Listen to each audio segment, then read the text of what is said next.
All right, guys, welcome back. I'm Cody, the Rad Retro Dad, and I had just barely finished playing the main quest of Oblivion. And if you want to see me play them through the main quest, click on the playlist at the end of this video, and there's like 19 episodes. It's quite long, but if you're interested, watch it. It's a good time, and I'm gonna talk to you guys a little bit about like some of my experience with the game and some of the glitches and stuff. So let's get into this.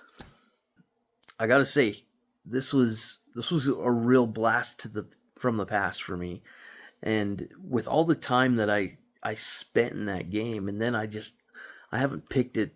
I haven't played this game in, I don't know, a long time. I mean, I think that first year that I had the original game, I just played this thing to death.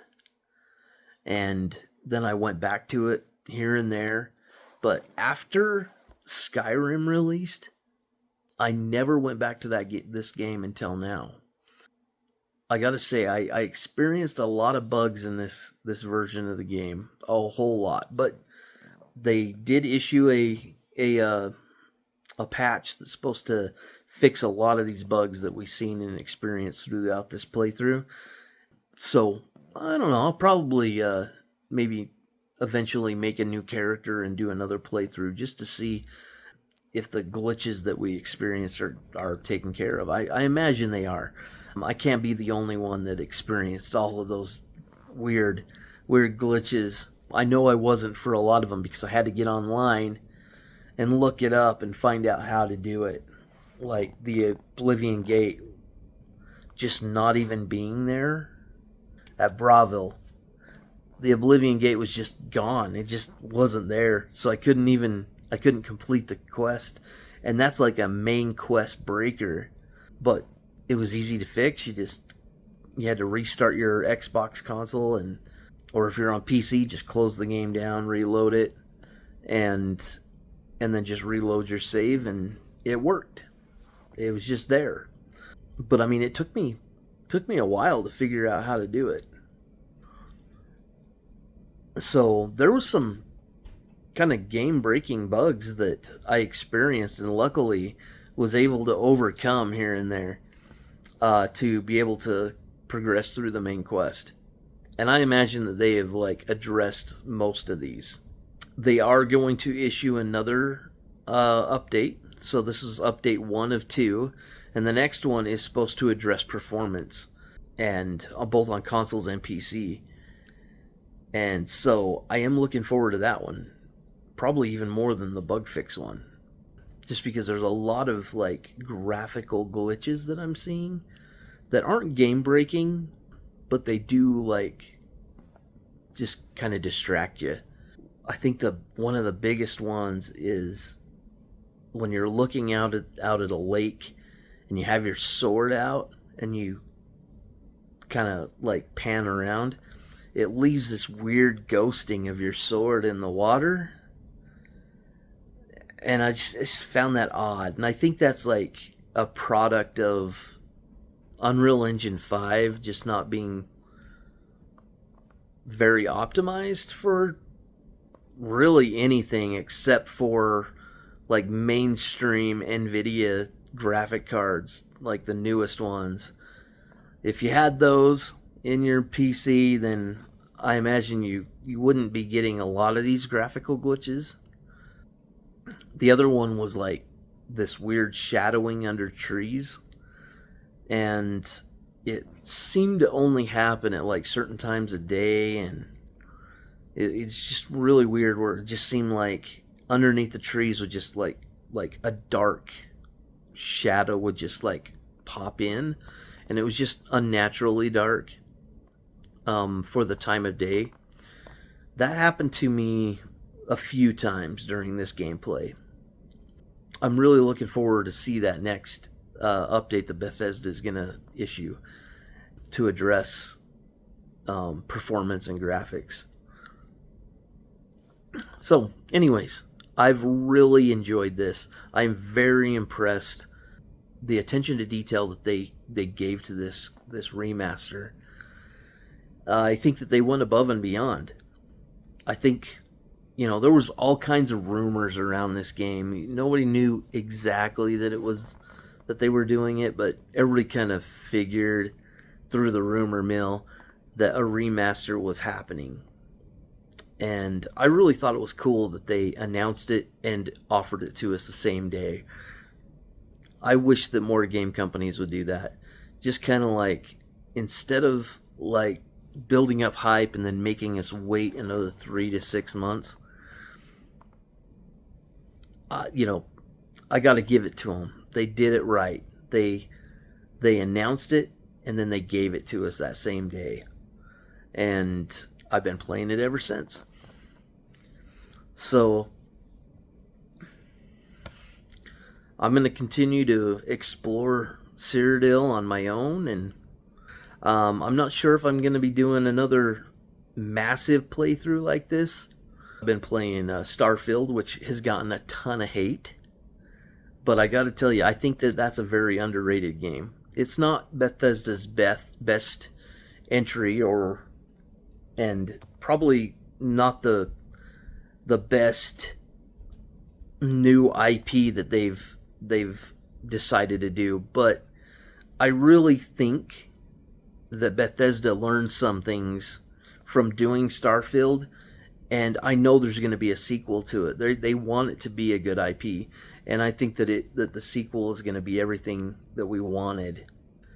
But I think it's underrated because it's got a really interesting story, in my opinion.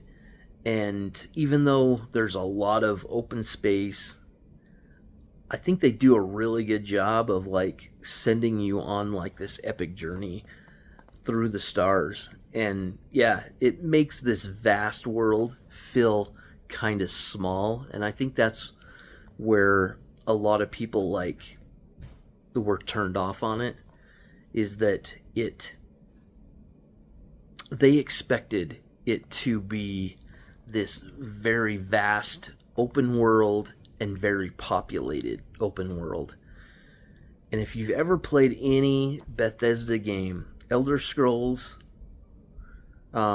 Fallout, they do a good job of like kind of giving you the illusion that it's very populated and very dense.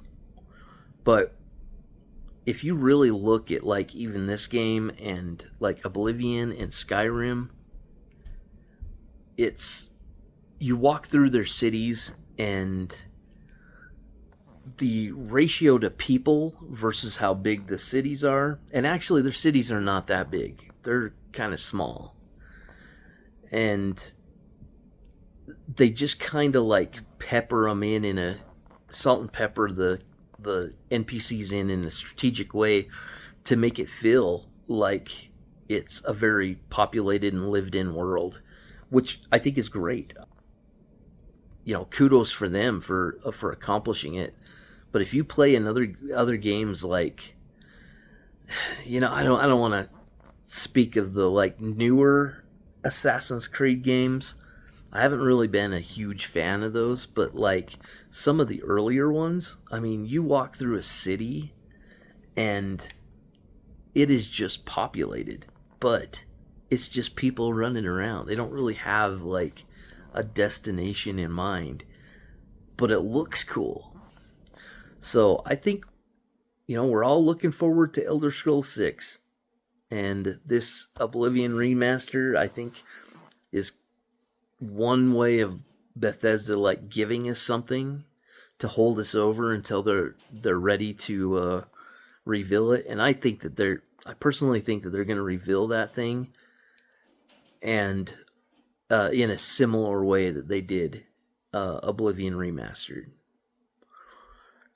And I don't think that we're going to have to wait much longer after they actually do the reveal.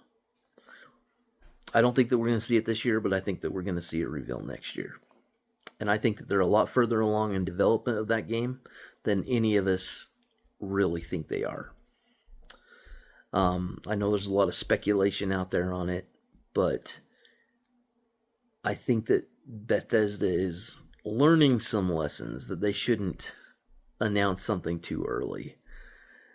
And I mean, like with this remaster of Oblivion, they literally didn't say anything about it. And then all of a sudden, everybody's buzzing about it, and then they do this reveal, and now we're playing it. I really think that we're going to be seeing something like that with Elder Scrolls 6. And not only that, I think that it's absolutely just in the bag that they are going to do a remaster of Fallout 3. I think we're going to see that, and maybe even next year. If maybe not though. If they reveal Elder Scrolls 6 next year, we won't see a Fallout remaster until the following year or even 2 years from now. But I think the next remaster is going to be Fallout 3. And I think the whole internet thinks that too. And then once they do that, they're gonna jump back to the Elder Scrolls, and they're gonna do Morrowind. I think they did Oblivion because Oblivion was easier to remaster than Morrowind is going to be. Morrowind has very little recorded dialogue. Most of the dialogue is just text, and if they're gonna do a remaster and they're gonna have it be up to snuff, they've got to do full voice acting for that game. So, anyways, I've been rambling on about this stuff. Join me for my other videos, and if you like this, give me a like, give me a subscribe, whatever you do, comment. Anything that you do helps me out, and I'm a small channel, so anything you do is big for me right now. All right, guys. Hope you enjoyed yourselves. Hope you enjoyed hanging out with me. And until next time, remember, stay rad and stay retro.